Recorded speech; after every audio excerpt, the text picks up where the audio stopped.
کی تنہائی کو اس کا ساتھی بنا دیا تھا، اور وہ خود جس کی شادی کی ابا کو بہت فکر تھی، اسے رخصت کرنے سے پہلے ہی دنیا سے رخصت ہو گئے تھے۔ کیا زندگی تھی ابا کی! ایک بار پھر اس کی آنکھوں سے آنسو بہنے لگے، وہ بلک بلک کر رو رہی تھی۔ ابا کا فیصلہ اسے دل و جان سے زیادہ عزیز تھا۔ اس نے بھی تو اسے بہت دن تک سوچا تھا، اگرچہ اس وقت اسے یہ گناہ لگا کرتا، مگر اسے بارہا سوچا تھا اس نے۔ لیکن اپنی شادی کے بارے میں سوچنے پر اس کے ہاتھ پر ایک سرد ہاتھ کا لمس آن کر ٹھہر جاتا۔ ابا کا زرد چہرہ اور دوائیوں کی بو میں بسا کمرہ، اس کے علاوہ اسے کچھ بھی یاد نہ آتا۔ بہتے آنسوں کے ساتھ وہ ابا اور ان کی زندگی ہی کے بارے میں سوچے جا رہی تھی۔ کیا اللہ نے کسی شخص کی زندگی میں اتنی آزمائشیں بھی رکھی ہوں گی جتنی ابا کی زندگی میں تھی؟ اس نے تھکا ہوا سر بیڈ کی پشت سے ٹکا دیا۔ شکر ہے اس گھر کو بھی کسی لڑکی کا چہرہ دیکھنا نصیب ہوا، ورنہ تو اس کی دیواریں کسی لڑکی کی صورت اور آواز کو ترس گئی تھی۔ وہ ہڑبڑا کر سیدھی ہوئی تھی۔ وہ جو کوئی بھی تھی بے دھڑک اندر آ چکی تھی اور دھپ سے اس کے پاس بیڈ پر بیٹھ چکی تھی۔ 4 سال تک 3 چھڑے چھانٹ اس مکان پر قبضہ جمائے رہے۔ سالک بھائی ادھر اکیلے شفٹ ہوئے تو پوچھو نہیں کہ کیا کیفیت ہوئی، حلق تک کڑوا ہو گیا۔ وہ تو شکر ہے کہ عظمت نے جلدی بتا دیا کہ ان کی نسبت بہتر آنے والی ہے۔ ہمارے گھر کے 2 طرف گلیاں، ایک طرف گودام اور ایک طرف یہ گھر۔ خود سوچو، مجھ جیسی لڑکی کسی دوسری لڑکی کے آنے کی دعا نہ کرے تو اور بھلا کیا کرے؟ پٹر پٹر بولتے اسے اچانک احساس ہوا تھا کہ وہ اس کی طرف دیکھے جا رہی ہے۔ عظمت، میرے میاں سالک بھائی کے ساتھ ہی اکیڈمی میں ہوتے ہیں۔ میں عظمت کے ساتھ آپ کے گھر بھی آئی تھی۔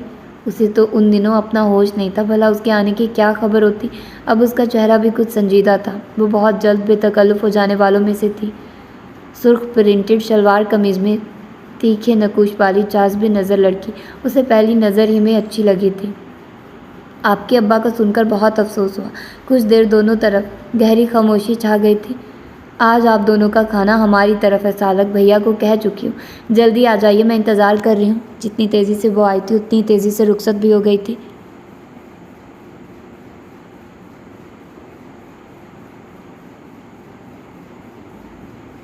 وہ دندناتا ہوا اندر آیا تھا اور آتے ہی ساری الماری کے کپڑوں کو باہر ڈھیر کر دیا تھا۔ شاید باہر جانے سے پہلے وہ کچھ ڈھونڈ رہا تھا۔ وہ ہڑبڑا کر کھڑی ہو گئی۔ کتنی دیر وہ اسے ایک ایک کپڑا پھینکتے دیکھتی رہی۔ پہلی بار وہ اسے اتنے قریب اور غور سے دیکھ رہی تھی۔ چوڑی پشت، گھنے سیاہ بال، لمبا قد اور تیزی سے چلتے ہاتھ اس کے سامنے تھے۔ وہ انہی پر نظریں جمائے ہوئے تھے۔ وہ سمجھ نہیں پا رہی تھی کہ اسے اس طرح کھڑے رہنا چاہیے یا اسے اس کی تلاش کے متعلق پوچھنا چاہیے، لیکن وہ جانتی نہ تھی کہ وہ کیا تلاش کر رہا تھا، اور اگر وہ جانتی بھی تو اس کی کوئی مدد نہیں کر سکتی تھی، کیونکہ اس گھر میں آئے اسے ابھی 1 گھنٹہ ہی ہوا تھا۔ اسی دم وہ پلٹا اور آہستہ آہستہ چلتا اس کے قریب آن کھڑا ہوا۔ اس نے گڑبڑا کر نظریں جھکا لی۔ جس ذوق و شوق سے وہ کپڑوں کا جائزہ لینے اور انہیں پھینکنے میں مشغول تھا، اسے اس کے پلٹنے اور یہاں آنے کی توقع بالکل نہیں تھی۔ خجل ہو کر وہ وہیں بیٹھ کے کونے میں ٹک گئی تھی۔ نظریں ہنوز جھکی ہوئی تھی۔ بد رنگ جینس کی بجائے کالی ڈریس پینٹ اور براؤن چپل میں جکڑے پاؤں اس کے سامنے تھے۔ دل کانوں میں دھڑک رہا تھا جیسے چوری کرتے پکڑی گئی ہو۔ عظمت میرا دوست ہے اور ہمارا کھانا اس کی طرف ہے، آپ تیار ہو جائیے۔ نیلے کاٹن کے سادہ سے سوٹ میں اس کے نازک ہاتھوں کی لرزش اس سے چھپی ہوئی نہیں تھی۔ اس کے مڑتے ہی اس کی سٹپٹاہٹ اور معصومیت نے اسے ایک بار پھر سوچنے پر مجبور کیا تھا۔ وہ اس کے قریب تو آ گیا تھا لیکن کوئی بھی جملہ اس کے ذہن میں نہیں تھا۔ اسے کیا کہنا تھا، اور یہی اس نے ایک بے ضرر سی بات کی تھی اس سے۔ وہ اس کے پیروں کو گھورتی رہی۔ دل ابھی تک کانوں میں دھڑک رہا تھا۔ وہ ان کپڑوں کو اسی طرح چھوڑ کر ایک بار پھر باہر جا چکا تھا۔ اس نے اپنے ٹھنڈے ہوتے ہاتھوں کو چہرے پر لگایا۔ چہرے سے نکلتی آگ کی لپیٹیں کچھ کم ہوئی تھی۔ اس کی شادی عام حالات میں نہیں ہوئی تھی، مگر عام حالات میں شادی نہ ہونے کے باوجود شادی تو ہوئی تھی۔ وہ اس وقت ایک نئے گھر میں ایک نئے حوالے سے موجود تھی۔ اس نے کب کا رکا سانس خارج کیا۔ سالک یار، مجھے تو لگ رہا ہے تم اور بھابھی گھر سے شرط لگا کے آئے ہو کہ زیادہ وقت میں کم کھانا کون کھاتا ہے۔ عظمت، فرزانہ اور ان کی 2 بیٹیاں بختاور اور خوش بخت، اور بیٹا بلند بخت ان کے ساتھ کھانے کی میز پر موجود تھے۔ عظمت اور فرزانہ مسلسل خوش کپیوں میں مصروف تھے۔ عظمت نے اس کی پلیٹ میں پڑے تھوڑے سے چاولوں کو دیکھ کر چوٹ کی تھی۔ بے اختیار اس کی نظر اس کی پلیٹ میں چلی گئی، جو اس کے ساتھ بیٹھی بالکل اسی کی طرح چاولوں سے کھیل رہی تھی۔ میں تو کھانا کھا چکا ہوں، اس نے خفیف سا ہو کے پلیٹ میں پڑا آخری نوالا منہ میں ڈال لیا۔ بھابھی، یہ جو اپنے سالک میاں ہے نا، انہیں غصہ کبھی کبھار ہی آیا کرتا ہے، لیکن جب آتا ہے تو خدا کی پناہ۔ چھت پر جائیں گی تو دیکھیے گا کہ اس کا سارا غصہ ویٹ لفٹنگ کی چیزوں پر نکلتا ہے۔ جہاں یہ موصوف پہلے رہا کرتے تھے اس جگہ ایک کمرے میں ایک چرمی